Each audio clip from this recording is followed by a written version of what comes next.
Da ronda do debate, eu conto com Glécio Massango e Américo Sozinho para podermos falar sobre este diálogo político inclusivo. Nós vimos que o país viveu momentos de tensão por conta das últimas manifestações. Estamos já em julho de 2025.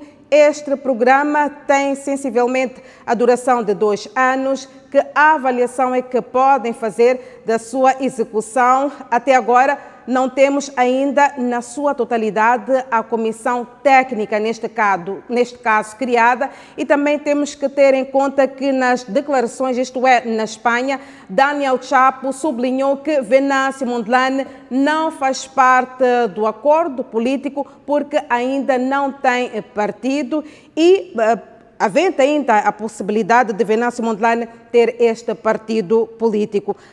Nesta segunda ronda, não tenho como, eu vou lhe dar as boas-vindas, Glécio Massango, para poder fazer a sua dissertação. Muito obrigado. Tem 3 minutos. Sim, muito obrigado.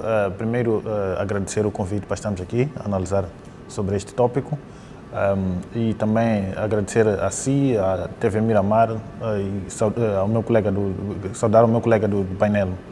Em relação a esta questão do diálogo político nacional inclusivo, pensamos que há muitos elementos positivos, pelo menos na fase em que estamos, porque é de conhecimento de todos que, desde que temos eleições em Moçambique, que foram introduzidas num contexto em que se fazia reformas de um Estado com um regime de partido único para uma transição para a democracia multipartidária, também como uma forma de resolver um conflito entre o governo e a Renamo, neste caso.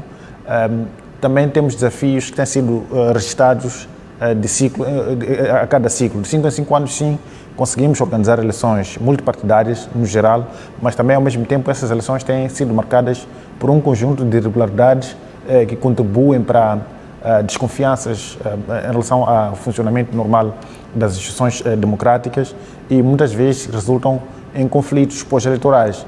E neste caso, nessas últimas eleições de 2024, este conflito pós-eleitoral acentuou-se ainda mais, que resultou em manifestações, mortes de cidadãos, ferimentos, saques, por aí em diante. E havia uma necessidade de se encontrar um mecanismo de procurar soluções para este tipo de situações, para também evoluir do ponto de vista do sistema democrático que está em construção em Moçambique. E este compromisso político foi assinado pelos partidos políticos, o Presidente da República, os 9 partidos políticos com representação nos órgãos de tomada de decisão, nos órgãos formais de tomada de decisão a nível do Parlamento, assembleias provinciais e municipais. Pensamos que é um passo importante. Pela primeira vez, se formos a ver, por exemplo, historicamente, em Moçambique, desde 92, quando tivemos o acordo de paz, até cá, só a Renamo e a Frelimo e o governo, para bem dizer, é que sentavam na mesa de negociações, assinavam acordos de paz. E o resultado que tivemos disso é que nunca conseguimos evoluir para uma paz efetiva. Por isso, sempre voltamos a conflitos. Tivemos uma evolução significativa pelo fato de, pelo menos desta vez, pela primeira vez, temos 9 partidos políticos que participam e que assinam como signatários de um acordo de paz, de um acordo com vista a restabelecer a paz em Moçambique, mas ao mesmo tempo, se formos a ver a estrutura que foi criada para a implementação destes acordos, há um conjunto de atores que vai além dos próprios partidos políticos. Pela primeira vez também no processo de implementação temos envolvimento formal, por exemplo, de organizações da sociedade civil.